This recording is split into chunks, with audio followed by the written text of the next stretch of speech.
Olá, pessoal. Boa noite a todos e todas.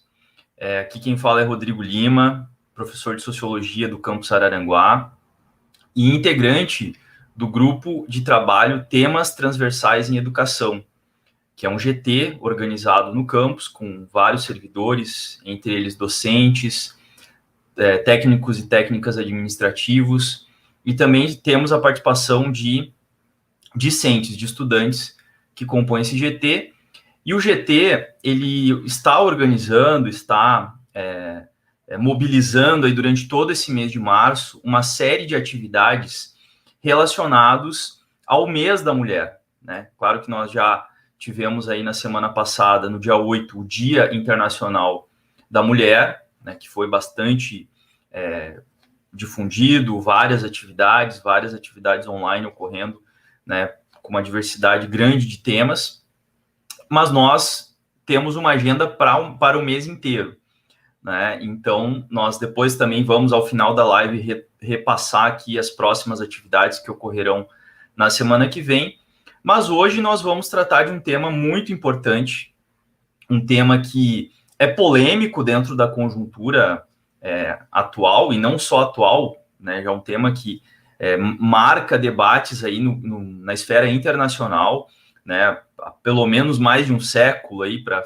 falar por baixo, né? Óbvio que esse tema é muito mais amplo, mas eu tomo como referência a partir do momento que os estados, né, começaram a se direcionar no sentido de legalizar o aborto, ou acolher essa demanda de alguma forma a partir de políticas públicas.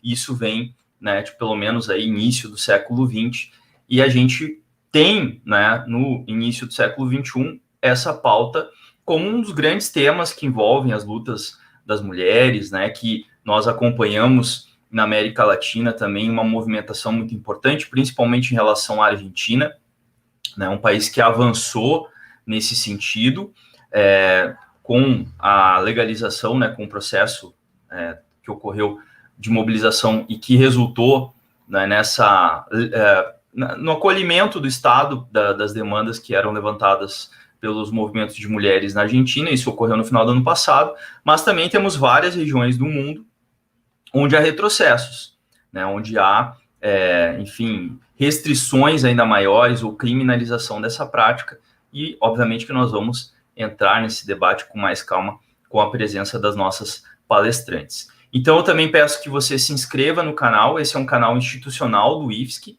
é um canal que envolve os campos da região sul, né? Então, as atividades que estão sendo elaboradas pelo campus Araranguá, pelo campus Criciúma, pelo campus Tubarão, eles vão sendo publicizados e divulgados a partir dessa plataforma, dessa ferramenta que nós temos de comunicação. Agradecer também ao jornalista Daniel Cassol, que está dando todo o suporte, né, para a gente poder montar essas lives, montar a comunicação, montar a divulgação de todas as atividades que vêm ocorrendo. Também agradeço já inicialmente a participação da colega Nayara Salbego, que vai nos acompanhar aqui, né, na infraestrutura da live. Qualquer situação também que a gente tenha, né, que eu não consiga me manter conectado, ela entra aqui, né, mas ela vai ficar mais no suporte. Agradecer a presença dela. Agradecer também a Jaqueline, intérprete de Libras, que vai, né, nos acompanhar durante a live, e a Patrícia também, que vai revezar o trabalho com a Jaqueline, fazendo essa interpretação aí, que é fundamental, né, para a gente trabalhar a inclusão e ampliar, não é, o nosso alcance com a comunidade surda. Ok, pessoal? Então, eu queria começar, antes de passar a palavra e antes de apresentar as nossas convidadas, nós já vamos chegar lá, né, que são as grandes representantes aí de um projeto muito importante, que depois também elas vão detalhar com calma, o projeto Cravinas, né, que aceitaram o nosso convite de bom grado e muito, né, solícitas. Então, a gente, né, que é um movimento aí que tem uma agenda nacional, a gente sabe a importância dessa articulação. Mas antes eu gostaria de começar lendo uma nota que nós do GT elaboramos devido a uma série de situações que ocorreram de ameaças, de tentativas de até eu poderia dizer de inviabilizar a nossa live. Nós estamos numa instituição pública, uma instituição que tem um papel social, que tem uma série de prerrogativas, tem embasamentos, né, institucionais, legais para fazer o trabalho educacional, né, que nós fazemos, o trabalho de pesquisa, o trabalho de extensão que nós desenvolvemos aí cotidianamente na nossa realidade.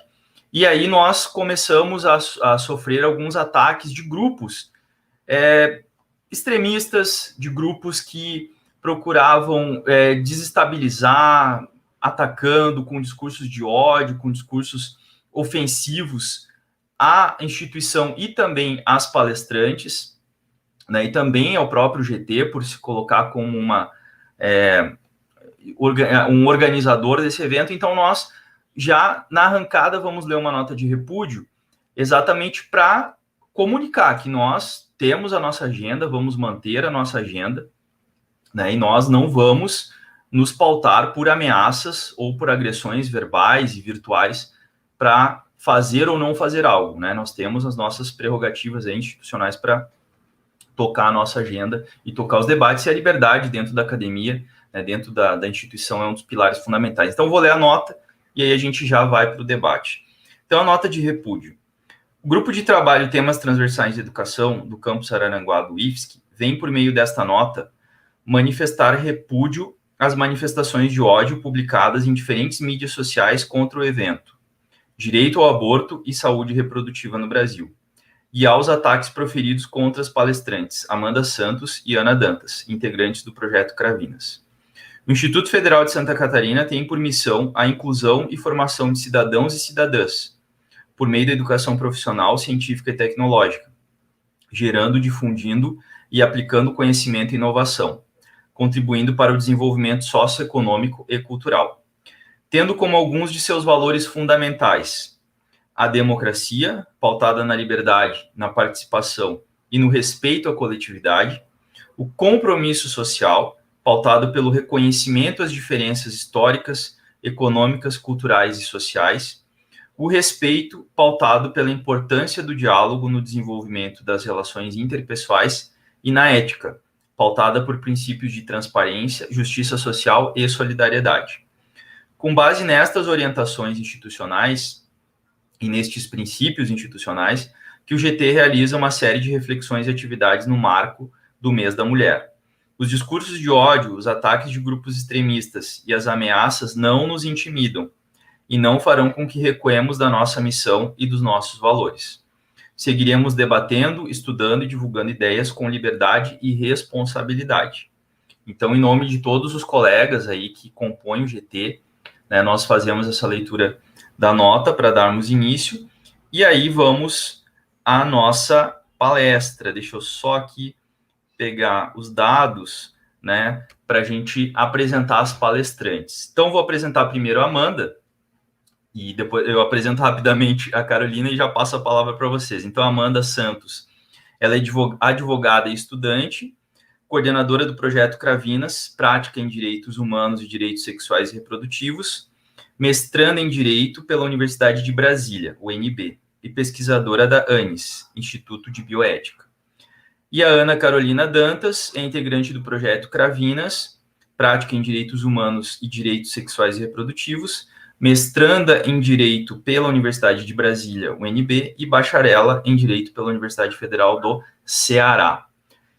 Ok, então, muito bem-vindas, Amanda e Carolina. Então, já passo a palavra para Amanda, primeiramente, né? Também, Carolina, sinta-se à vontade, se quiser fazer uma fala inicial, e aí depois vocês já podem começar aí a exposição do tema propriamente dito, né? Boa noite, gente. Estão me ouvindo bem? Então, como o Rodrigo falou, sou integrante do Projeto Cravinas, né? E eu queria começar, na verdade, agradecendo pelo convite, né, do GT Transversalidades, e também agradecendo por toda a solidariedade com relação aos episódios que aconteceram, né? Ainda bem que são episódios isolados, mas, enfim, é uma pena a gente ter que lidar com isso, né? Num Estado democrático e com relação a um tema que é tão importante para pensar a saúde e a vida das mulheres, né? E a gente acredita que é ainda mais importante falar sobre esse tema nesse atual momento, porque a gente tem visto como a pandemia da Covid ela está impactando, né, sobre a saúde sexual e reprodutiva das mulheres, inclusive no que se refere a disponibilidade do acesso ao aborto previsto em lei. Né? Como demonstram dados do Fundo da População, de População das Nações Unidas, cerca de 12 milhões de mulheres no mundo ficaram impedidas de acessar serviços de planejamento familiar como resultado da pandemia, né? E podem ter ocorrido até 1,4 milhões de gestações indesejadas antes que as mulheres pudessem acessar esses serviços. Como outras epidemias já mostraram, né, esse cenário tem um potencial de aumentar o número de abortos inseguros, seja porque as mulheres têm medo de que a doença prejudique a gestação, ou porque levam em consideração impactos econômicos que, como a gente tem visto, são bem grandes, né, nas famílias devido à pandemia. E no cenário mundial, o que chama a atenção é que o Brasil se apresenta como um caso único, né? Ao mesmo tempo em que há informações de que o acesso de meninas e mulheres a métodos contraceptivos, a consultas pré-natal e ao aborto legal se tornou ainda mais escasso, né? Aqui a gente tem um alto índice de mortalidade materna nesse período. Nós somos o país com o maior número de mortalidade materna por Covid. Antes de que a pandemia chegasse no Brasil, esse era um debate que ainda ocupava um espaço muito pequeno, mas quando ela chegou aqui, devido a toda a nossa precariedade, né, porque essas são mortes completamente evitáveis, né, devido à precariedade da saúde pública, dessa interrupção de acompanhamento pré-natal das mulheres, muitas, infelizmente, acabaram falecendo por complicações relacionadas à doença. Mas antes de começar a falar um pouquinho mais sobre o que é saúde reprodutiva e como o acesso ao aborto legal se encaixa nesse marco, eu queria apresentar um pouquinho o projeto, né, que, como o Rodrigo disse, a gente ia apresentar. O Cravinas é um projeto da Faculdade de Direito, da UNB, que foi criado pela professora Débora Diniz e atualmente está em funcionamento sob a coordenação dela, né? E esse projeto, ele visa formar estudantes para conscientização e para defesa dos direitos sexuais e reprodutivos de populações que atualmente são alvos de sistemáticas violações desses direitos, como meninas, mulheres e pessoas LGBTQI+. A gente atua sob uma perspectiva de justiça reprodutiva, né? O que isso significa? Significa que a gente entende que é super necessário levar em consideração, nesse debate, as desigualdades de classe, raça, etnia e desigualdades regionais, né? Então, com isso em mente, a gente já atuou, a gente começou, aliás, atuando com o tema da epidemia de Zika, né? Que muitos devem ter visto como essa epidemia ela impactou sobre a vida das mulheres, uma epidemia que começou no final de 2014 e teve seu auge ali durante 2015 e 2016, que muitas mulheres com acesso muito frágil à educação sexual, a métodos contraceptivos, acabaram dando à luz a crianças com a síndrome congênita do Zika, né, que é uma série de complicações neurológicas que acabaram ficando conhecidas muito por causa da microcefalia, mas tem outras complicações também além disso, né. E além desse tema, a gente já trabalhou com intervindo em ações que estão em andamento no STF, que envolvem temas como a violência obstétrica e também o acesso ao aborto legal e seguro, né? E além da atuação jurídica, atualmente a gente busca promover o acesso à informação através das nossas redes sociais e do canal Eu Cuido, Eu Decido. Só rapidinho, gente, eu não sei se está projetando o slide com as informações do projeto, tá, Rodrigo? Não consigo ver aqui. Não, eu já coloco aqui, já vou colocar. É só porque nos slides tem, né, nossas redes, tem um linkzinho ali que é o Linktree, que tem como acessar tudo que a gente tem produzido de conteúdo novo. O canal também de informações Eu Cuido, Eu Decido, que é um canal de WhatsApp que tem informações variadas sobre vários temas em saúde sexual e reprodutiva, como violência sexual, né, como identificar a violência, como denunciar a violência, violência obstétrica, como acessar o aborto que está previsto em lei, porque a gente sabe que muitas mulheres, embora né, seja descriminalizado em algumas situações, violência sexual, anencefalia e gestação de risco, as mulheres ainda enfrentam obstáculos para acessar. Então, a gente busca também trazer essas informações de quais são os direitos de mulheres que estão nessas situações, né, se encaixam nessas hipóteses legais, mas que mesmo assim sofrem com uma série de obstáculos. É um pouco disso também que a gente vai tratar aqui hoje, né? No nosso Instagram, que é @Projeto Cravinas, vocês conseguem encontrar tudinho que a gente tem feito. Recentemente, a gente fez uma cartilha também em parceria com o projeto Roda das Minas, que também é da UNB, que é sobre direitos sexuais e reprodutivos. E ele tem várias informações que a gente considera útil, assim, né, para poder, enfim, melhorar a busca e o entendimento sobre a saúde e os direitos sexuais e reprodutivos, inclusive de como denunciar. E a gente também queria divulgar os nossos encontros de estudos. Desde o semestre passado, a gente começou a fazer ciclos de encontros de estudos, né? e a gente começou discutindo sobre o que são direitos sexuais e reprodutivos, numa perspectiva mais introdutória mesmo, e esse semestre a gente vai discutir sobre direitos sexuais e reprodutivos da população LGBT, né? Serão quatro encontros. O primeiro já começa nessa sexta-feira, às 5h30, né? Vão ser todas as terceiras sextas-feiras do mês, assim, durante 4 meses, a partir dessa semana. E é isso, assim. Para começar o nosso tema de hoje, propriamente, minha fala vai ser dividida em 2 partes. Eu vou começar explicando um pouquinho sobre o que é saúde reprodutiva e qual é a sua importância e quais são os serviços que compõem, né, a saúde.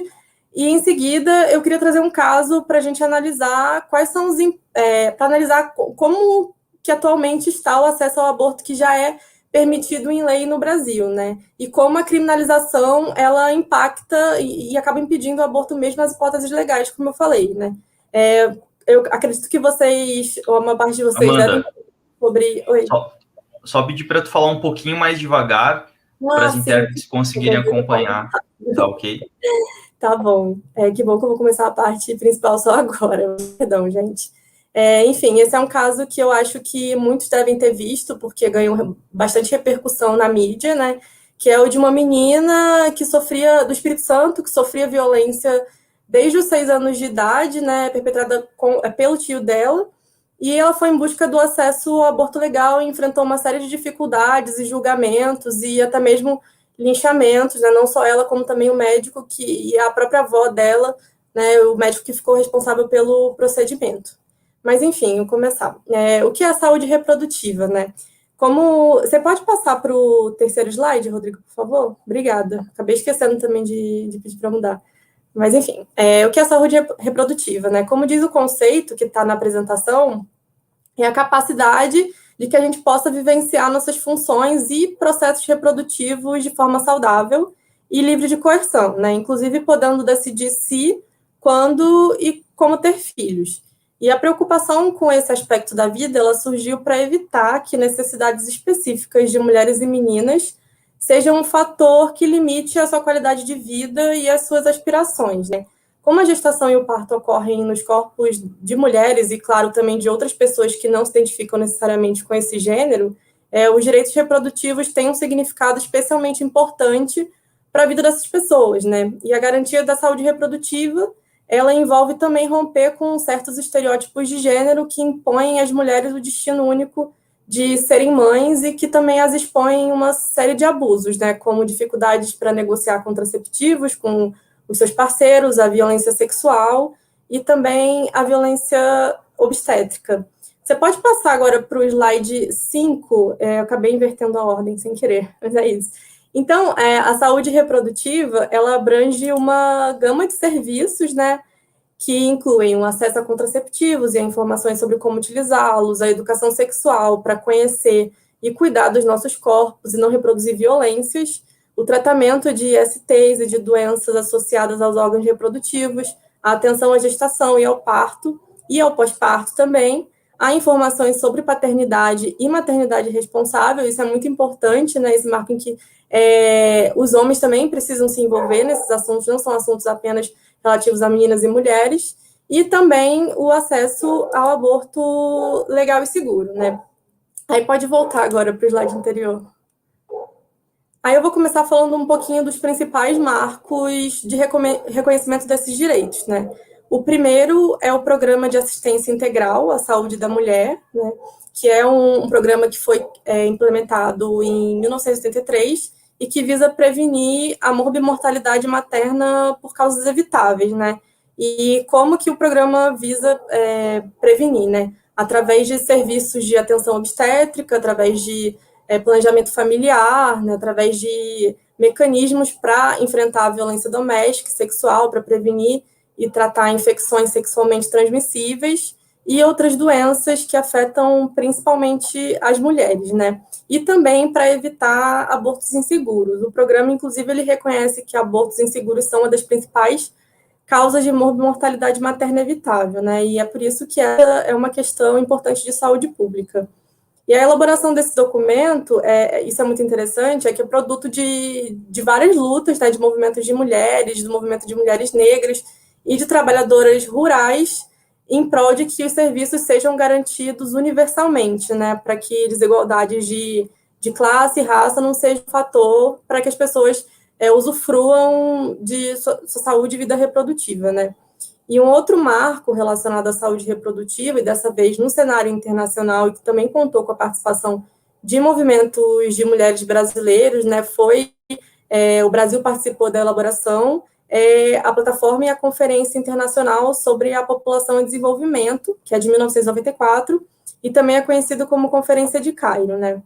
Esse programa, ele consolidou o conceito de saúde reprodutiva e provocou os países a implementarem políticas nessa área. E nesse documento, o aborto inseguro é considerado um problema de saúde pública, né? Assim como no programa que eu mencionei anteriormente, que foi incorporado às políticas brasileiras, né?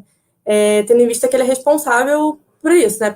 Pela morte de milhares de mulheres e de meninas que sofrem com complicações que são completamente evitáveis caso o aborto fosse legal e seguro. E a Carol vai falar um pouquinho o porquê disso, né? Vai explicar como esse é um procedimento de saúde simples que deveria ser garantido para todas as mulheres, né, mas que devido a diversos fatores acaba sendo limitado e submetendo as mulheres a procedimentos clandestinos.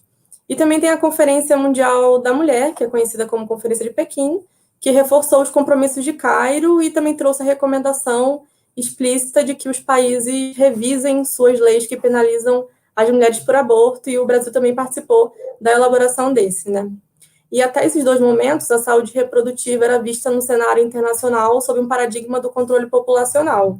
Então, a contracepção e a esterilização eram vistas como uma forma de evitar a chamada explosão demográfica, né? E como já era de se esperar, isso acabou impactando principalmente sobre mulheres pobres e negras, que foram vítimas de políticas de esterilização forçada, né?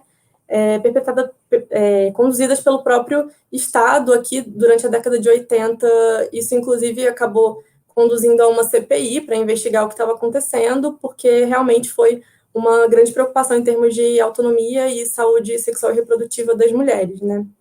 E, enfim, pode passar para o sexto, por favor, Rodrigo. Isso.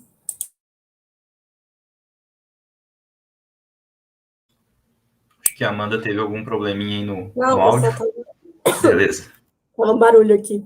Mas, enfim, a falta dos serviços de saúde reprodutiva, ela é responsável por uma série de consequências, né, como essas que a gente viu das políticas de esterilização forçada, que é quando você não considera, né, os direitos sexuais e reprodutivos sob uma ótica da autonomia das mulheres, acaba submetendo o corpo de meninas e mulheres a ingerências indevidas, né.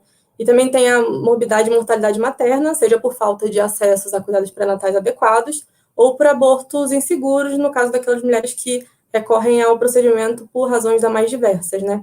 E também obstáculos para o exercício de diversos outros direitos que são importantes para garantir a igualdade de participação das mulheres na educação, como o direito ao trabalho, o direito à participação política, enfim, o direito, diversos outros direitos, até mesmo o direito à educação, né? No caso de meninas e mulheres que acabam largando seja a escola ou faculdade, né, porque, infelizmente, tiveram uma gestação indesejada que, naquele momento, né, consideravam que não era o melhor para os seus projetos de vida. E o grande problema também é que, enquanto mulheres socioeconomicamente favorecidas, né, tanto com relação ao acesso a serviços de saúde de cuidados durante o pré-natal, o parto e o pós-parto, elas conseguem ter acesso a esses serviços com maior tranquilidade, né? E, inclusive, conseguem pagar por procedimentos de aborto menos inseguros. E, por outro lado, mulheres pobres e negras e mulheres indígenas também acabam tendo que lidar com a falta de assistência em saúde reprodutiva. Pode passar, Rodrigo, por favor. Eu já comentei no começo, mas só para reforçar, né, antes da gente entrar em reflexões sobre o caso do Espírito Santo, é que o aborto no Brasil atualmente ele é permitido em 3 casos, né, violência sexual, risco de vida e anencefalia. Esse último foi por decisão do STF, né. E, enfim, a partir disso, a grande pergunta que a gente queria colocar hoje é se a legislação atual ela tem sido capaz de garantir os direitos de mulheres e meninas, né, tratando o aborto apenas nesses casos excepcionais, né, como uma exceção, e não como um direito. E como eu disse, né, a gente vai falar um pouquinho sobre esse caso do Espírito Santo. Você pode passar o slide de novo, Rodrigo, por favor? Então, gente, nos slides tem algumas manchetes que ajudam a gente a contar o caso, né? Essa menina, ela morava na cidade de São Mateus, né, no Espírito Santo, e certo dia ela procurou um hospital acompanhada de sua avó para tratar de desconfortos abdominais. E lá ela descobriu né, ela acabou relatando que era violentada desde os 6 anos pelo tio e acabou se descobrindo que ela estava grávida, né? A menina, em vez de ter recebido o atendimento de emergência, ela foi retirada de sua avó e encaminhada para um abrigo. Na cidade de São Mateus não tinha hospital que realizasse o procedimento, e fora isso, ela precisou de autorização da justiça para que fosse conduzida até um hospital de referência em aborto, em Vitória, onde o procedimento foi negado por questões técnicas. Primeiramente, se alegou que a idade gestacional era avançada demais e que o procedimento não poderia ser realizado, segundo a lei, e depois que o hospital só tinha o protocolo para a realização do aborto até as 15 semanas. E aí, novamente, com a ajuda do Ministério Público do Espírito Santo, da Secretaria de Saúde, a menina se deslocou para outro estado. Dessa vez é para um hospital, se deslocou para outro serviço, dessa vez é em outro estado. E a avó da menina conta que recebeu mensagens e ligações com ameaças e pressões para que a menina não fizesse o aborto, né? E, de alguma forma, nesse contexto, ativistas de extrema direita tiveram acesso aos dados da menina, que tanto no processo judicial quanto no prontuário médico eram sigilosos, e eles divulgaram o nome e o endereço do hospital em que a menina fez o procedimento, o nome do médico que era responsável, nas redes sociais, convocando os seguidores a irem até o hospital para tentar impedir o procedimento, né? E tudo isso a gente lembrando que era processo a um aborto que é previsto em lei. Enfim, os grupos compareceram de fato à frente do hospital e chegaram a rezar para que a menina não tivesse acesso ao aborto, né? Ou seja, desse à luz à criança. E a situação chegou a tal ponto que a menina teve que entrar no hospital no porta-malas de um carro, enquanto o médico responsável pelo serviço distraía as pessoas que estavam lá. O médico também teve o nome exposto, também foi alvo de linchamento, foi chamado de assassino, e uma série de outras coisas nas redes sociais e também por pessoas que estavam no local naquele momento. Mas, apesar disso, a menina conseguiu interromper a gestação, né? Mas, no fim das contas, ela precisou mudar de identidade e de endereço por questões de segurança. E, infelizmente, esse não é um caso raro, né? Essas e outras dificuldades são enfrentadas por muitas mulheres e meninas que buscam acesso ao aborto legal. Muitas delas sequer sabem que têm direito ao procedimento. Então, não é de se estranhar que, enquanto os índices de violência sexual e de partos entre meninas seja alto, tem um número extremamente baixo de procedimentos realizados nos serviços de referência de aborto legal.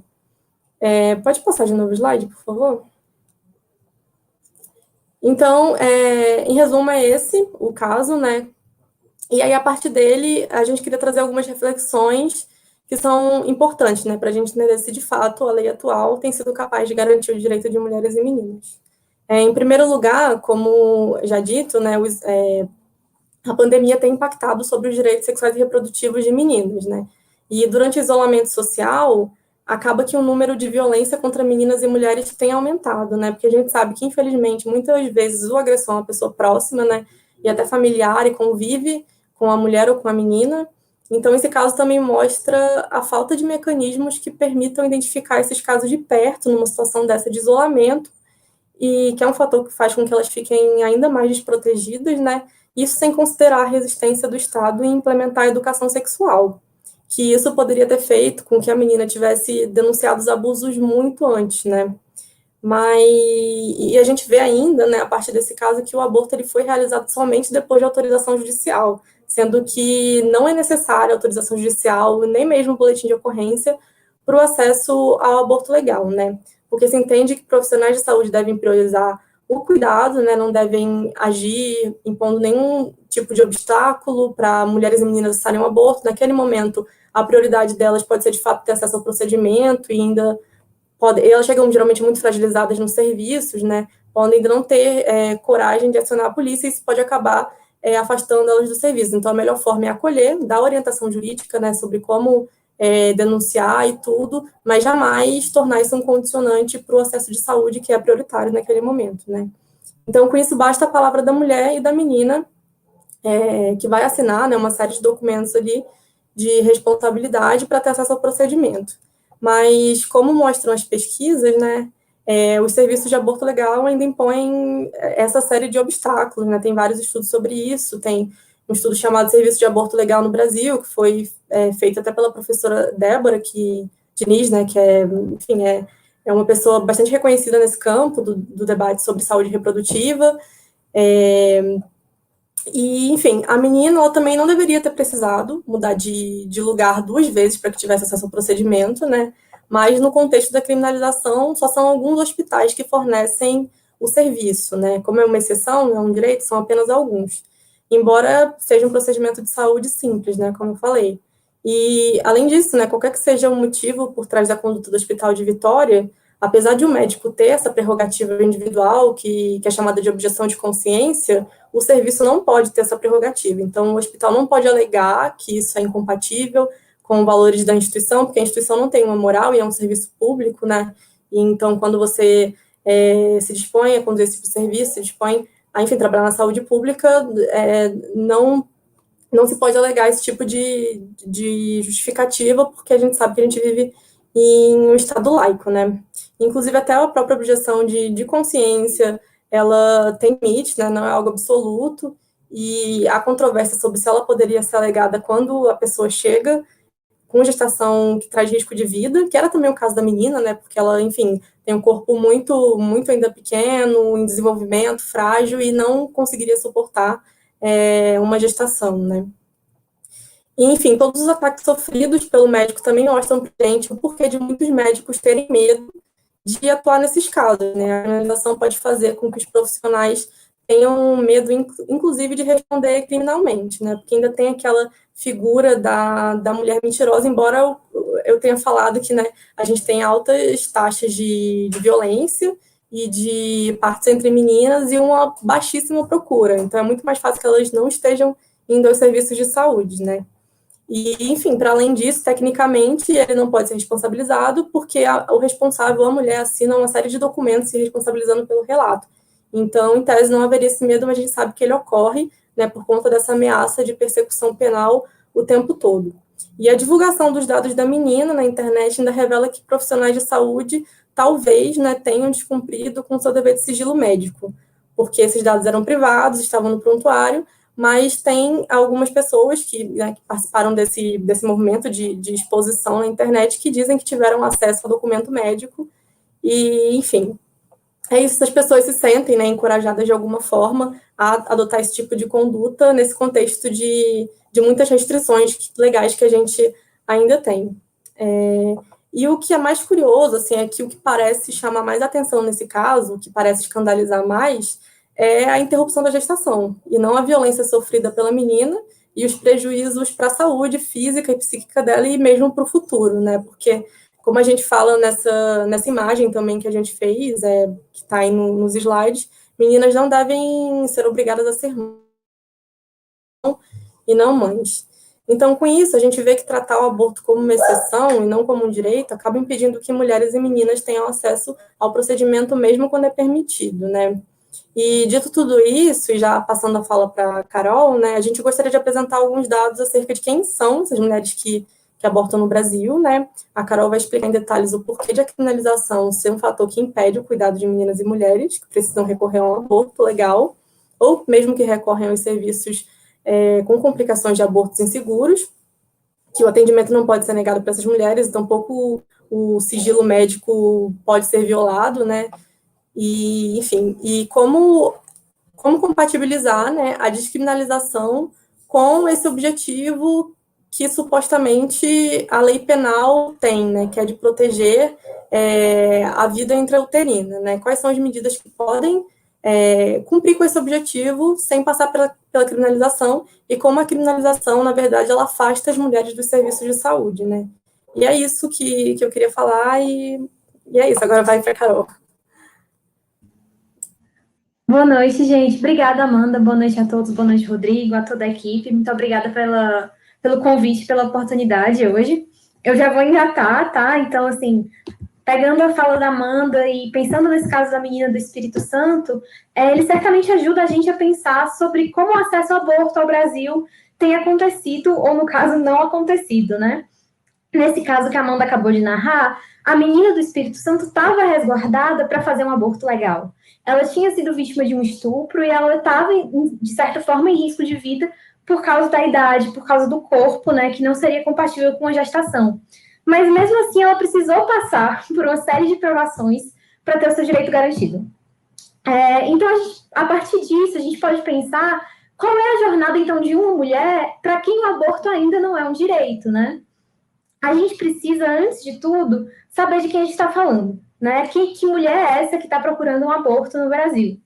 Então, para isso, eu vou usar os dados da Pesquisa Nacional do Aborto de 2016, é a última pesquisa que a gente tem nesse tema, e a pesquisa tem indicado que 1 a cada 5 mulheres aos 40 anos de idade já realizou um aborto. Isso é praticamente 20% das mulheres do Brasil. Dentre essas mulheres, as mulheres que já passaram por um aborto, 67% têm filhos e 88% têm uma religião. Então, elas são católicas, evangélicas, ubandistas. São mulheres comuns, né? Como nós.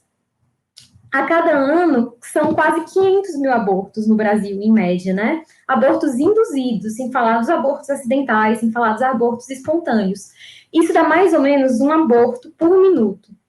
Né? A pesquisa nacional do aborto, ela também indicou que entre as mulheres entrevistadas, 48%, ou seja, quase metade, precisou procurar um serviço de saúde para tratar de complicações do aborto ilegal. Se a gente somar os gastos com as internações por conta dessas complicações, entre 2008 e 2017, a gente verifica que o Sistema Único de Saúde gastou 468 milhões de reais com complicações que poderiam ser evitadas. Então, o que a gente está dizendo é, se esses abortos tivessem acontecido com assistência médica de qualidade, essas 50% das mulheres que abortaram não teriam precisado procurar um hospital, não teriam tido que se submeter a todos esses procedimentos, inclusive, em alguns casos, via falecer, né? Porque, infelizmente, essas complicações, elas não são só gastos, né? Elas também são perdas humanas. Em 2016, o SUS ele registrou uma morte por complicações de aborto a cada 2 dias. São vidas de mulheres que poderiam ter sido salvas com condições adequadas. E aqui eu acho importante a gente abrir um breve parêntese, e aí eu vou pedir para o Rodrigo passar para o próximo slide, para a gente entender que procedimentos são esses, né, que, se bem ou mal realizados, podem salvar a vida de uma mulher. Então, basicamente, hoje em dia, existem 2 formas de realizar um aborto no Brasil. Através do uso de medicamento, que é mais conhecido como misoprostol, ou através da aspiração manual intrauterina, que é a MIL. Tanto o misoprostol quanto a MIL são formas importantes de atenção à saúde das mulheres, não só para aborto e também não só para o aborto induzido. Então, a gente está falando de abortos legais também. Em caso de aborto espontâneo, por exemplo, aborto espontâneo é quando a mulher, naturalmente, o corpo dela expulsa o feto, né? Isso é bastante comum. Entre os casos que a mulher já sabe que está grávida, cerca de 1/5, também então 20%, e muitas vezes sequer é percebido, ele acontece antes que a mulher saiba que está grávida. Além disso, existem os abortos acidentais, que é quando a pessoa sofre um acidente, uma queda, uma pancada, e vem a abortar, infelizmente, né? Então, o Amil e o misoprostol são usados para todos esses casos. E também para casos em que a mulher tem alguma complicação durante a gestação, enfim. Eles são medicamentos e procedimentos básicos do SUS, né? Se realizados em condições adequadas, os 2 procedimentos eles são considerados simples e seguros pela Organização Mundial da Saúde. Muitas vezes são mais simples até que um parto, o que não quer dizer, claro, né, que é melhor abortar do que ter um parto. O que vai depender é da vontade da mulher e das condições da mulher, do casal, enfim, das pessoas naquele momento. E aí você pode passar, Rodrigo? Obrigada. Bom, eu tinha falado lá atrás, né, que 50% das mulheres que tentam abortar passam por uma internação posterior por conta de alguma complicação do aborto, né? Esse número ele cai para mais ou menos 2 a 5% de mulheres quando elas realizam um aborto com assistência médica confiável, de acordo com a AMS. Então, a gente está falando de, vejam só, 46% de casos que nem precisariam chegar até um hospital caso tivessem sido bem acompanhados, né? Mas, enfim, vou fechar esse parêntese, então, e voltar para a nossa discussão principal e fazer uma pergunta para vocês, né? Que é, com a criminalização, como é que a gente pode cuidar das meninas, das mulheres, das pessoas que precisam de um aborto? Eu acho que, antes de tudo, a gente precisa ter em mente que os efeitos da criminalização não são só o julgamento ou a prisão de mulheres que abortam. Isso, claro, é algo que pode acontecer. Essas mulheres podem passar até 3 anos presas, encarceradas por conta de um aborto, mas não é só isso, né? A falta de acesso a serviços de saúde reprodutiva, ela prejudica diversos outros direitos. Uma das consequências mais imediatas da criminalização, por exemplo, é o aumento da desconfiança voltada para mulheres que procuram serviços de saúde. Essa desconfiança é voltada, por exemplo, para mulheres vítimas de estupro, que têm a sua palavra colocada à prova, ou então para meninas que chegam ao hospital com sangramentos, né? Já imagina-se de antemão que elas fizeram um aborto induzido e muitas vezes elas podem estar passando por uma outra situação que precisaria de uma atenção específica e elas são, em vez de colocadas como pacientes, são colocadas como suspeitas. Apesar dos profissionais de saúde não poderem denunciar os casos suspeitos de aborto por conta do sigilo médico, a gente sabe, como a Amanda falou, que ainda há casos em que isso acontece. Por conta disso, a criminalização acaba afastando as mulheres dos serviços de saúde e também dos serviços de segurança pública, o que só faz com que elas se tornem mais vulneráveis e aumente o nosso problema. Além disso, a gente sabe que os métodos contraceptivos falham, as mulheres têm dificuldade para negociar os usos de contraceptivos com seus parceiros, muitas vezes os contraceptivos adequados não estão disponíveis nos serviços de saúde, então existem muitos motivos que levam a uma gestação indesejada, né? Não é só displicência, não é só falta de informação, embora possa ser isso também. Sem que as mulheres acessem os serviços de saúde, procurem os serviços de saúde e se sintam seguras para isso, a gente sequer tem como dimensionar as razões pelas quais ela precisou recorrer ao aborto, né? E sem dimensionar essas condições, a gente também não sabe como evitar que a situação se repita. Essa vulnerabilidade também das mulheres e das meninas, ela é diferente entre mulheres, como a Amanda também adiantou para a gente. Via de regra, as mulheres de classe alta e que moram em cidades maiores, com mais estrutura, têm acesso a condições melhores para abortar, ainda que ilegalmente. Muitas podem, inclusive, custear viagens para realizar o procedimento em outros países onde o aborto é legal. Por sua vez, mulheres pobres e principalmente pretas, pardas e de regiões rurais, elas têm dificuldade de realizar um aborto e, portanto, estão mais susceptíveis a complicações. Mesmo em casos de aborto legal, essas mulheres são mais vulneráveis a receber pouca informação ou má atenção em saúde. E a gente sabe, infelizmente, que o aborto segue acontecendo mesmo com a criminalização. Como a gente acabou de ver, a criminalização ela não apenas pode condenar mulheres à cadeia, como também pode afastá-las dos serviços de saúde, criando diferentes classes reprodutivas, vamos dizer assim, entre mulheres. E aí, diante disso, eu convido todos a pensar sobre essa questão, né, coletivamente. Esse é um problema nosso enquanto sociedade, né? Ainda que a gente tenha concepções diferentes, o que é completamente válido, né? O Brasil ele é um estado laico e plural. Então, é justo que o acesso a serviços de saúde seja limitado com base em concepções morais e religiosas?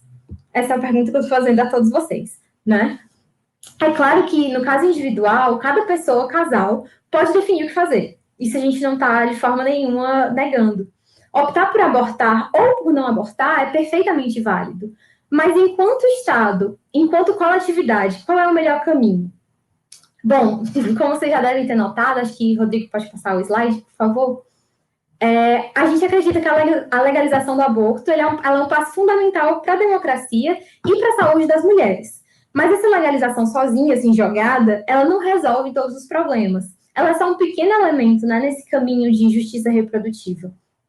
A gente gostaria, então, de propor algumas outras ações estatais que, junto com a legalização, podem efetivamente melhorar a vida e a dignidade reprodutiva das pessoas, e, inclusive, reduzir o número de gravidezes indesejadas e de abortos.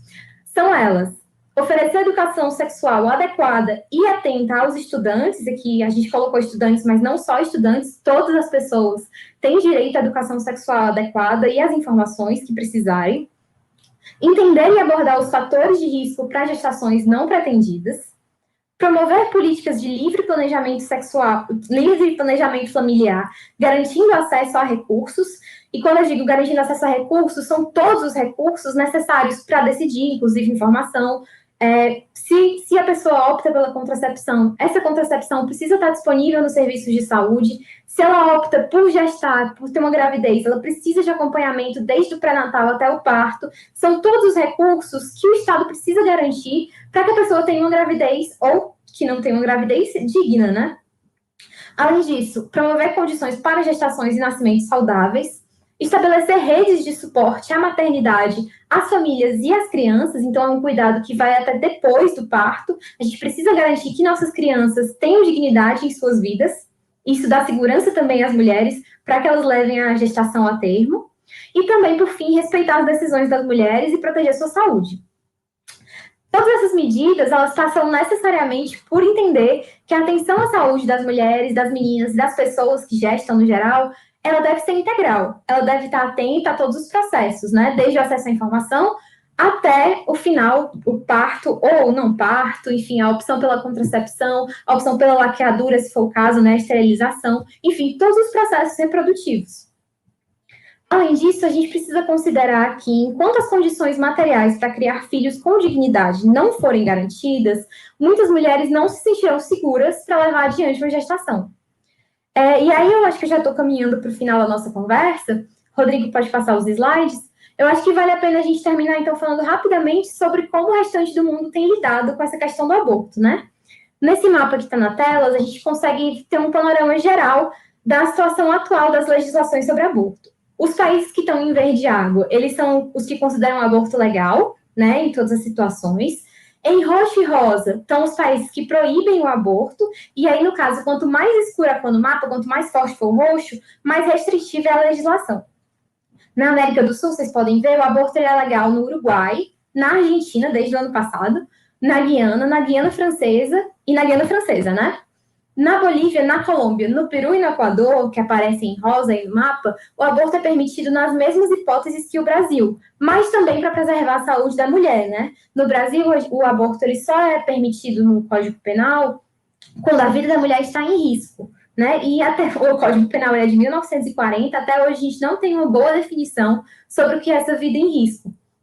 Outros países resolveram essa questão com a tentativa de preservar a saúde da mulher, e aí, nesses casos, o aborto é permitido. E aí, os países em roxo escuro, como eu falei, como é o caso do Iraque, consideram o aborto um crime em qualquer situação. Atualmente, a América Latina é o continente em que mais se realizam abortos no mundo, apesar das leis restritivas, né? São 44 abortos a cada 1.000 mulheres, em comparação, por exemplo, com 17 na América do Norte. E aí isso pode parecer esquisito a princípio, que eu vou falar agora, mas os países que descriminalizaram o aborto viram as taxas do procedimento cair com o tempo. Isso é porque, como a gente falou antes, as mulheres passam a acessar os serviços públicos de saúde e o Estado pode entender onde a prevenção à gestação indesejada está falhando. Além disso, também é possível que os países elaborem leis mais permissivas em relação ao aborto, acompanhadas de políticas de atenção à gestação e à maternidade, que é o caso da Argentina, que aprovou o aborto no final do ano passado, e junto da lei que aprova o aborto, criou um programa público voltado à saúde materna, à saúde reprodutiva das mulheres. Então, o que a gente vê é que o acesso ao aborto legal é um dos serviços necessários para a saúde de mulheres e meninas, né? E mesmo sendo permitido em algumas hipóteses no Brasil, as mulheres enfrentam dificuldades para acessar o procedimento. É isso que ocorre quando o aborto não é visto como um direito. A experiência dos outros países tem demonstrado para a gente que a criminalização ela não impede o cuidado e causa sofrimento físico e psíquico. O que a gente pretende é, como a criminalização, a gente pretende também reduzir o número de abortos, né? Mas a gente acredita que há medidas mais eficazes e que não envolvem o uso do direito penal para isso. Infelizmente, o Estado brasileiro ele não está apostando nessas medidas, né? Ele está optando por ameaçar as mulheres de cadeia, e são mulheres comuns, né, que todo ano recorrem ao aborto. Bom, os dados que a gente viu indicam que todos nós conhecemos pelo menos uma mulher que realizou um aborto. É um fato reprodutivo da vida de mulheres que são avós, que são mães, que são irmãs, mulheres que trabalham conosco e que estão perto da gente, né? a gente precisa fazer esse exercício de empatia e pensar nas formas mais efetivas de encarar a questão do aborto no Brasil. E aí, encerrando aqui minha apresentação, eu acho que a gente precisa, nesse momento muito triste de pandemia pelo qual a gente está passando, a gente precisa olhar um pouco para a forma como o Estado resolve abordar os problemas de saúde pública, né? A gente está vendo que a forma como o Estado aborda a saúde pública impacta diretamente toda a população, não só as pessoas doentes, ou não só as pessoas que, naquele momento, estão precisando, por exemplo, de se hospitalizar, né?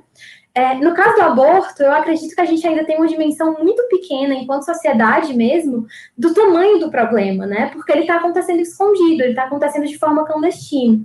Então, nosso objetivo aqui não é que as pessoas que estão nos assistindo saiam ou fechem o navegador achando que fazer um aborto é ótimo, né? Nós nem precisamos concordar na maior parte dos pontos, na realidade. Mas se a gente puder dar uma dimensão, dar uma perspectiva do tamanho desse problema e mostrar como ele está atualmente colocando a vida das mulheres em risco, eu acho que nosso objetivo aqui foi cumprido, né? Eu acho que era mais ou menos isso. Se você puder passar para o nosso último slide, Rodrigo, por favor. Foi um prazer conversar com todos vocês. Nossas redes sociais estão aí na tela e a gente também fica disponível, né, principalmente nas redes sociais, no nosso e-mail, né, que você já deve ter sido disponibilizado para vocês, e também no nosso canal Eu Cuido, Eu Decido, que tem várias informações sobre saúde reprodutiva, não só sobre aborto. Acho que era isso. Obrigada.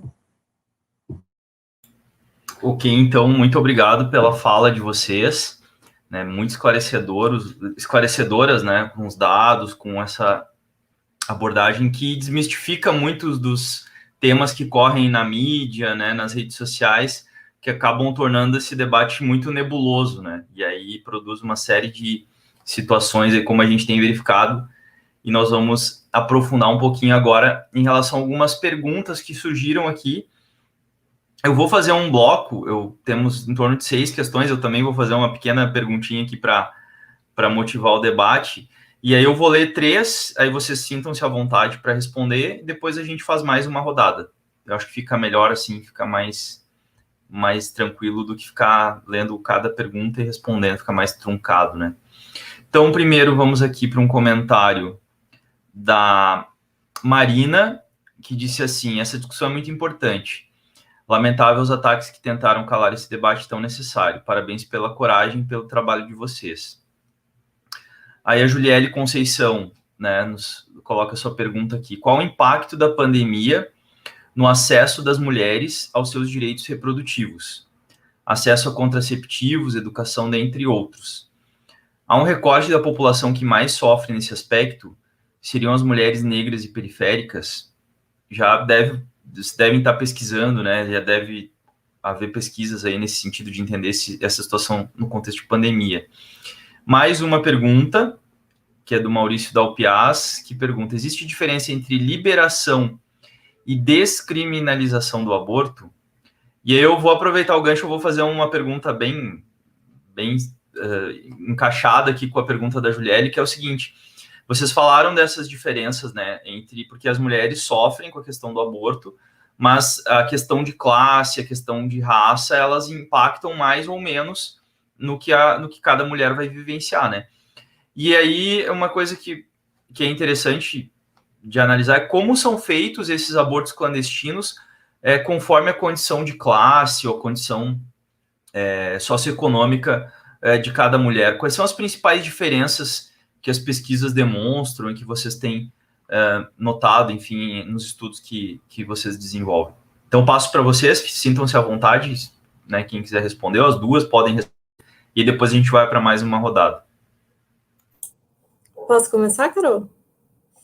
Então, Rodrigo, é bem interessante, né, e super importante essa pergunta que você coloca, né, que é a pergunta também da Juliele, que é sobre como esse recorte de raça e classe, né, afeta o acesso ao aborto, né, e a gente teve um caso que, inclusive, foi levado também ao debate do Supremo Tribunal Federal em 2018, na audiência que pede a descriminalização do aborto, que é o da Ingriane Barbosa, né, que foi uma mulher que tentou interromper a gestação, uma mulher que era mãe, né, que era religiosa, enfim, que tentou interromper a gestação com um talo de mamona, teve uma série de complicações, né, teve infecção e acabou falecendo né, infelizmente, deixando seus filhos e tudo mais, e é esse o grande, né, grande ponto também que a gente levanta, que as mulheres que são mais pobres, as mulheres negras, né, elas acabam recorrendo a esses métodos rudimentares, né, como esse talo de mamona que a Ingriane utilizou, e também tem um dado bem importante, que é de uma pesquisa da Defensoria Pública do Rio de Janeiro, eu acho que é Entre a Prisão e a Morte o título, algo assim, que fala que as mulheres que são mais pobres tendem a recorrer ao aborto em idades mais avançadas, né? Que é quando o procedimento ele ainda se torna mais difícil de... Mais difícil não, né? Ele é um pouco mais arriscado, né, de ser feito. Enquanto que mulheres brancas e mais favorecidas economicamente, elas recorrem numa idade mais precoce, né? E isso também pode indicar que essas mulheres elas demoram a descobrir que estão grávidas, né? Não conseguem um teste, enfim, acham que por algum motivo não passaram por aquele risco.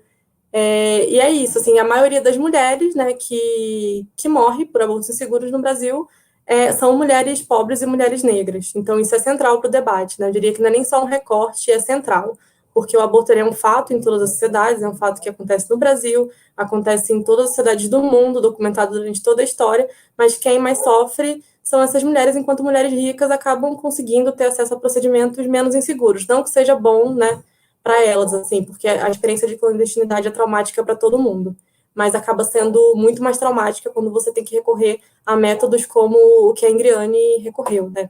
E a Juliele também faz a pergunta sobre a pandemia, né? Que foi algo que a gente trouxe também no comecinho, como ela tem impactado a disponibilidade dos direitos sexuais e reprodutivos. E aí, focando nessa questão do serviço de aborto legal, tem muito uma concepção de que o aborto ele não é um serviço essencial, de que serviços de saúde sexual e reprodutiva não são essenciais. E isso faz com que já aconteceu em várias outras epidemias, em várias outras partes do mundo, com que esses serviços sejam diminuídos, né, durante as epidemias, porque acabam sendo priorizados os serviços que estão diretamente relacionados à doença, né.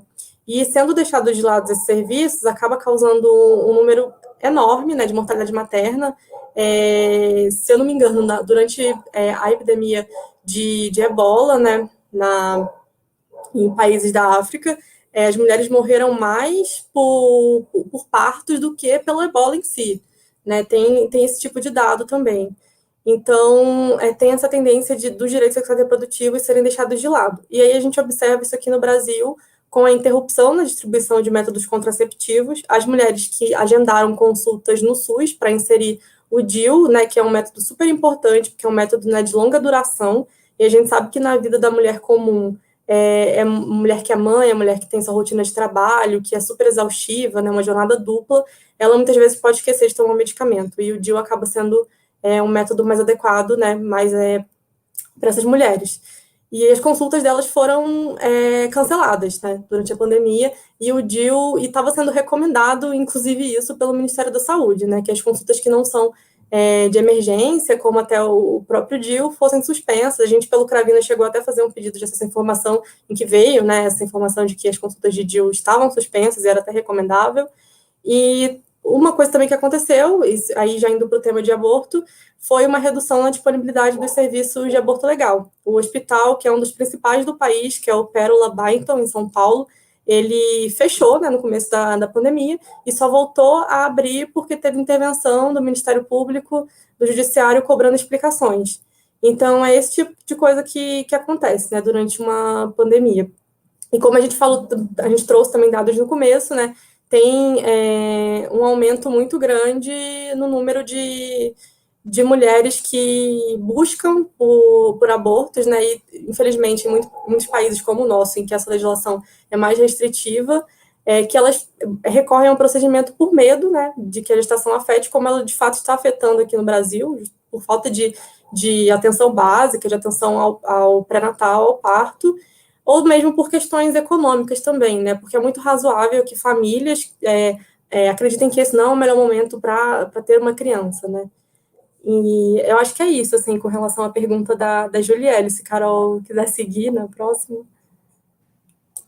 Não, então, tudo bem. Eu posso responder a pergunta do... Nossa, como era o nome do rapaz? Esqueci. Maurício. Maurício da... Ele tinha perguntado se tinha diferença entre a liberação e a descriminalização, né? Então, Maurício, sim, normalmente a gente diferencia entre descriminalização e legalização. Não é que seja uma diferença técnica, né, super técnica, mas o que a gente costuma falar? A descriminalização, ela é a eliminação do tipo penal. Então, aquele artigo lá no Código Penal que diz que a mulher pode ser presa por até 3 anos se ela cometer um aborto. Descriminalizar é você tirar isso do Código Penal.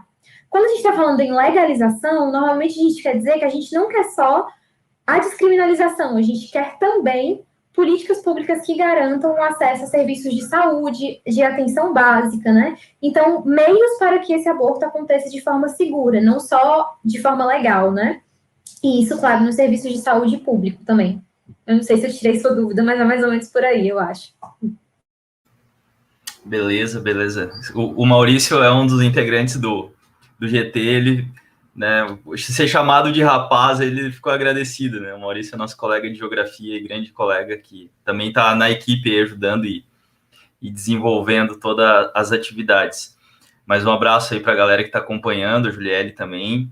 E eu vou ler mais uma sequência aqui de perguntas para a gente já ir para o último bloco e ir finalizando aí, depois a gente faz considerações finais, enfim, né? Então aqui a Nayara, ela pergunta por que o nome Cravinas, né? Existe algum motivo especial sobre o nome da flor para o nome do grupo, se possível? E aí eu emendaria também porque tem a Débora Diniz, né, que é uma das principais pesquisadoras, né, hoje inclusive está fora do país devido situações aí de ameaças, enfim, também um pouco qual é o papel dela, como é que se organiza a equipe, detalhar um pouquinho mais do projeto, vocês já falaram, né, mas acho que é importante.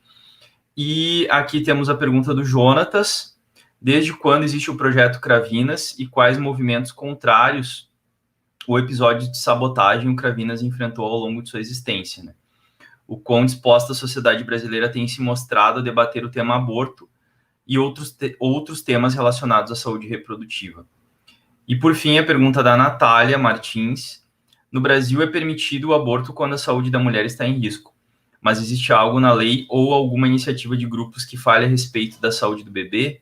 Como no caso de um problema de saúde muito grave, seria eticamente correto o aborto nesses casos? Então, passo para vocês, novamente, aí, responderem as questões que surgiram nessa última leva aqui no último bloco.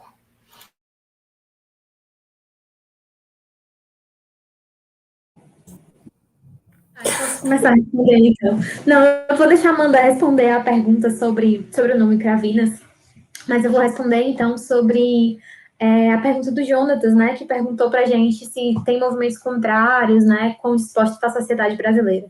Então, Jonatas, até o momento, por sorte, a gente não teve tantos movimentos contrários, assim. É claro que existem debates, né, assim, as nossas redes sociais, por exemplo, elas são abertas e, eventualmente, as pessoas comentam lá, elas discordam, o que é super legítimo. Isso não é uma tentativa de sabotagem, né, a gente é um projeto aberto, então essa conversa é saudável que ela aconteça. E também tem um outro fator, que é o fato de que a gente não trata só de aborto, né? O aborto é um tema super polêmico, mas o Cravinas tem uma atuação que é bem mais ampla. Então, quando a gente está falando de Zika, por exemplo, de acesso à renda por famílias que sofreram com a pandemia do Zika, com a epidemia do Zika, quando a gente está falando de acesso à informação, todos esses outros temas que a gente também trabalha, eles são relativamente bem aceitos pela sociedade, né? Então, acho que o projeto Cravinas, no momento, não tem sido vítima de tanto hate assim, ainda bem. E aí, sobre a sua segunda pergunta, que é quão disposta a sociedade brasileira tem se mostrado para debater o aborto, é bem pouco disposta agora, né? Assim, a gente está passando por um momento particular no país, particularmente difícil, mas a gente tem alguns marcos importantes. Em 2018, teve uma audiência pública no STF, que foi um grande momento de debate público sobre aborto, né? É claro que esse debate, ele ainda é um pouco limitado, né? Não é um debate amplo em toda a população. A população brasileira, ela ainda é contrária à legalização do aborto, então a gente precisa lidar com esse fato também. Essa conversa, ela precisa acontecer com frequência, e por isso que eu digo que os fatos que a gente traz aqui, esse panorama, ele precisa ser mostrado, né, para a gente poder conversar em bons termos também, termos que ultrapassem essa fronteira da moralidade um pouco mais mais rasa, digamos assim. Não que alguém tenha moralidade rasa, né? Todo mundo tem legitimidade para acreditar e crer no que quiser. Mas a gente está aqui trabalhando para tentar criar políticas públicas e levar esse debate com um pouco mais de dados, com um pouco mais de fundamentos, né? Mas, enfim, acho que, não sei, respondi a questão? Não sei. Fica aí, em aberto a pergunta. Só te complementando um pouquinho, Carol, eu acho que o caso que aconteceu no Espírito Santo, ele gerou uma mobilização a favor da menina que foi muito bacana, né, interessante de ver, para a gente ver como, pelo menos, assim, né, nos casos de aborto previsto em lei, há um certo consenso, assim, na sociedade de que é necessário, né, para a proteção da saúde de meninas e mulheres, que pode ser uma segunda violência. Então, por mais que tenha tido muito esse ataque, a gente viu uma rede de proteção muito forte, assim, de pessoas, instituições que estavam ali para ajudar. Então, acho que para a gente não perder a esperança e talvez o otimismo, né, até considerando que no Congresso tramitam projetos, né, que são apresentados por deputados conservadores de extrema-direita que querem restringir o aborto mesmo nas hipóteses legais, né. Mas eu acho que talvez seja um sinal, assim, de esperança para a gente toda essa mobilização em prol da menina. E sobre o Cravina, gente, eu queria muito ter uma história assim, inspiradora para contar para vocês do nome, mas a gente só estava procurando o nome de uma flor, feminino mesmo, e foi isso, assim, né? A gente achou que Cravina seria um nome bacana, mas não tem nenhuma grande história por trás. O próprio Rodrigo sobre a participação da Débora no projeto, não é isso, Rodrigo? Então, isso, a Débora, isso, só para complementar. E assim, como que o projeto se estrutura, se ele está nucleado na UNB, ou se ele tem outros grupos de pesquisa associados em outras instituições, ou até algum instituto federal, porventura, né? Tá bom. Então, a Débora ela é nossa coordenadora, né, formal, junto ao UNB, porque o Cravinas ele é um projeto de extensão. Então, a Débora Diniz e o Juliano Zaiden são os professores coordenadores do projeto. Mas, atualmente, toda a nossa gestão é feita por nós, né? Pelas alunas que integram o projeto. E quando eu digo alunas, são alunas não só do direito, embora o projeto de extensão seja ligado ao curso de direito, mas também alunas do serviço social, da ciência política, da antropologia. Tem bastante gente envolvida, né? Mas no momento ele está nucleado só na UNB, né? Eventualmente a gente conversa muito com outros cursos e com outras instituições, como a gente está fazendo agora, mas ainda não está estruturado digamos assim, serviços ou outras atividades que são constantemente realizadas com parceiros. E aí aqui, aproveitando a sua deixa, eu vou puxar um negócio que a Amanda falou lá no começo, que são nossos encontros de estudos, né? A gente está tendo essa oportunidade muito bacana de realizar encontros de estudos virtuais, né? Era algo que a gente já fazia dentro da UNB presencialmente, mas quando a gente levou para o virtual por conta da pandemia, a gente teve uma resposta muito grande de estudantes de outros cursos e de outros lugares do Brasil. Então, acho que atualmente periga ter mais gente de fora de Brasília do que de Brasília participando dos nossos encontros. Eles são abertos, então, toda terceira sexta-feira do mês, a gente se reúne para debater um texto. Se vocês entrarem nas nossas páginas das redes sociais, vocês vão ver lá que o convite está sendo feito. A gente começa agora nessa sexta. E aí é isso, assim. Mas acho que no futuro nada impede, muito pelo contrário, que a gente expanda assim, as atividades. Ótimo, ótimo. Essas articulações vão construindo essas redes de pesquisa, né, de estudo, de divulgação, é muito importante, e a gente, né, vai criando esse vínculo, vai criando esse laço, e certamente teremos outras oportunidades de debates, inclusive, né, já fica em aberto convite para os estudantes, né, do Instituto, dos campos aqui que estão, principalmente que a gente trabalha e tem mais contato, né, aqui da região sul de Santa Catarina, entrar em contato, quem tiver interesse, né, entrar em contato com vocês. Eu vou ler uma última pergunta para a gente finalizar as perguntas, e aí nós vamos para as considerações finais, né, de vocês e para o fechamento da nossa live. Então, a última pergunta aqui é da Débora Machado, de que forma a justiça vem amparando as mulheres ou meninas que recorreram ao aborto legal? Se muitas são criminalizadas, mesmo tendo seus direitos assegurados, quais as plataformas de combate a essa criminalização?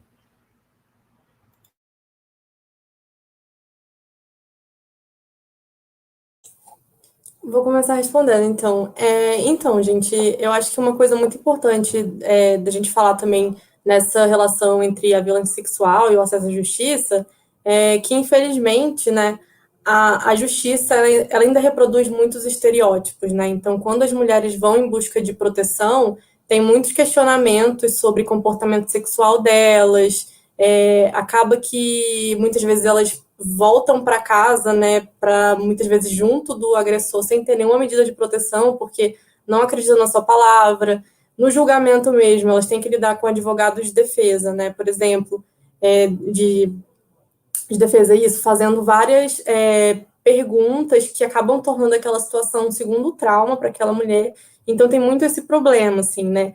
Mas, por outro lado, aí puxando já para o caso da menina do Espírito Santo de novo, veio um movimento bem interessante que as defensorias públicas, né, junto com o Ministério Público Federal, salvo engano, eles emitiram uma nota, porque logo em seguida a esse caso, na verdade não estava vinculado diretamente a esse caso, né, mas logo em seguida, para a gente ver como o contexto está cruel, né, foi editada uma resolução do Ministério da Saúde que trazia vários obstáculos para o acesso ao aborto previsto em lei, né, e um deles seria a notificação compulsória dos médicos quando a mulher chegasse com algum sinal de que tivesse sofrido violência, né? E, para além disso, coleta de material sem o consentimento da mulher, uma série de coisas, e as defensorias e o Ministério Público emitiram uma recomendação e enviaram para os serviços, né, que também teriam que assinar e se comprometer a seguir essa recomendação, do porquê eles não poderem condicionar o acesso ao aborto legal a essa notificação compulsória, né, que o papel do profissional de saúde é cuidar, ele pode dar orientações jurídicas sim, mas o papel dele prioritário é cuidar, e que essa notificação compulsória acaba sendo um obstáculo para as mulheres, porque aí conectando com a questão da justiça de novo, né, muitas mulheres deixam de procurar justiça porque têm medo de serem julgadas, né, e isso faz muito sentido observando os dados, inclusive dados de condenações por violência sexual que ainda são muito pequenos, né, então eu diria que isso, assim, né, ainda é muito difícil para as mulheres terem essa proteção do sistema, do judiciário, né, e, enfim, a gente vê essas iniciativas assim pontuais, né, de instituições que, felizmente, né, dão algum tipo de amparo para que essas mulheres não sofram esses obstáculos na procura pelo acesso ao aborto legal e seguro. Então, só complementando, na realidade não é complementando, a gente esqueceu de responder a pergunta da Natália na rodada passada. Então, vou responder rapidinho para a gente, né, ir rápido. A Natália perguntou se no caso dos bebês, se a saúde dos bebês está em risco, se o aborto seria ético, né, seria eticamente correto. Então, Natália, no Brasil atualmente existe a previsão, por conta do julgamento do STF, de que em caso de anencefalia, ou seja, quando o feto ele não tem cérebro, né, ou tem um cérebro não completamente formado, a mulher pode abortar, né? E aí, algumas mulheres têm procurado a justiça para abortar também em casos em que o feto é incompatível com a vida fora do útero, né? Não é que o feto tem alguma doença ou que o feto tem algum problema de saúde. O aborto ele só seria possível nesses casos na justiça, caso o feto seja incompatível com a vida fora do útero, né? E ainda assim não é garantido. As pessoas têm que procurar a defensoria, o Ministério Público, enfim. Cada estado tem uma dinâmica diferente, então é ainda muito inseguro, né? É uma situação juridicamente insegura para as mulheres tentarem abortar nessas condições. E eu, só complementando também, Carol, também tentando me alongar muito, né, porque a gente já está aqui tem um tempão, mas é muito importante a gente deslocar um pouco essa pergunta do eticamente correto, né, eticamente incorreto, e ver em que condições essas mulheres que estão com gestações em que há complicações, né, para o feto, elas têm de quando essa vida é viável, né, o que não é o caso da encefalia, um caso que a gente pode trazer à tona é o da epidemia de Zika, que proteção social que elas vão ter para cuidar dessas crianças, né?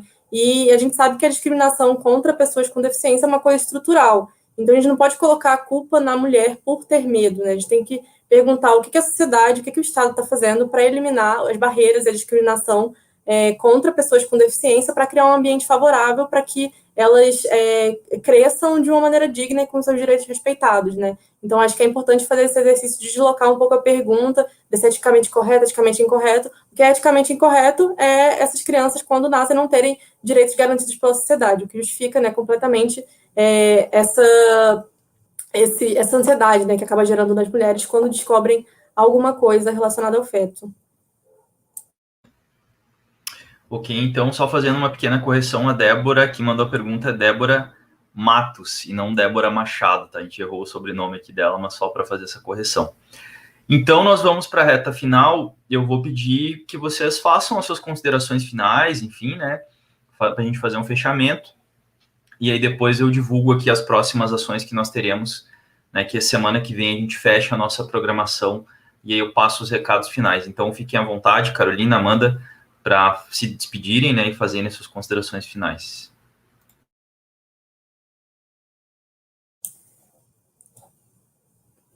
Então, gente, a gente queria agradecer novamente, né, pelo espaço que vocês deram aqui para a gente falar sobre esse assunto, que é super importante, né?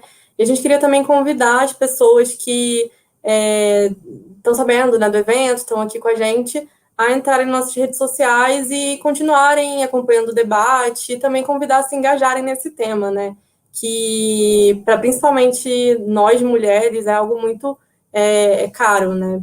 Enfim, eu acho que fica esse convite, né, o agradecimento, e é isso, assim, né, a gente pensar se, de fato, esse contexto em que o aborto, né, a saúde reprodutiva das mulheres tem interferência de uma lei penal, tem sido a melhor forma de cuidar das mulheres, e se a gente quer reduzir o número de abortos, né, e proteger vida em potencial, e a gente não pode esquecer das mulheres, né, dos direitos que as mulheres têm. Enfim, há outras formas que não passam pela lei penal, de garantir tudo isso em conjunto, né? Então, era meio que isso. Obrigada, gente, pelo espaço. E é isso. Passando para a Carol. Não, então, eu faço minhas as palavras da Amanda, né? Eu gostaria só de agradecer mesmo, convidar todo mundo a conhecer o projeto. E é isso. Parabéns também pela iniciativa de fazer esse ciclo de debates, né, no mês da mulher. Então, tá, muito obrigado. A gente que agradece a disponibilidade da Carolina, da Amanda. Né, foi toda uma articulação aí, na verdade, desde o ano passado, né? A gente fez o contato e fomos agendando, organizando de uma forma bem tranquila, assim, e bem, né, responsável também, né? Junto com o Projeto Cravinas, e certamente a gente vai manter essa ponte, manter esse contato. Eu vou pedir para Nayara, eu vou colocar a Nayara aqui na tela, pedir para a Nayara abrir a câmera aí para a gente fazer a finalizar, e aí eu vou... A Nayara que ficou aqui no suporte, né, trazendo as perguntas, e aí eu vou só anunciar aqui a atividade que ocorrerá na semana que vem, dia 25 de março, às 19 horas, dia 25, quinta-feira, né, se eu não me engano, dia 25 será na quinta-feira. A atividade é roda de conversa, como identificar um relacionamento abusivo. Né, será convidada aí, fará a mediação, né, a psicóloga Juliele Conceição e também a Natália Martins, que é a bolsista do GT e está aí dando suporte também, né, e trabalhando e desenvolvendo o projeto. E aí o link, né, a gente vai disponibilizar, entrando em contato com o GT, a gente vai disponibilizar nas nossas redes aí de formação e comunicação do campus. E, Nayara, eu não sei se o concurso já acabou, se ainda está rolando, se tu puder passar as informações finais aí para a gente fechar. Sim, nós fechamos as inscrições no dia 15, então mais lá para o final do mês nós vamos ter a divulgação dos ganhadores. Dos vencedores aí, dos vídeos, né, que foram produzidos em relação ao Dia Internacional da Mulher. Então, galera, muito obrigado. Agradeço as intérpretes de Libras, a Patrícia, a Jaqueline também, que deram aqui um suporte muito importante. Toda a equipe do GT, os colegas aí que acompanharam, os estudantes, enfim. E nos vemos em outras lives, em próximas oportunidades. Valeu, até mais. Tchau, tchau.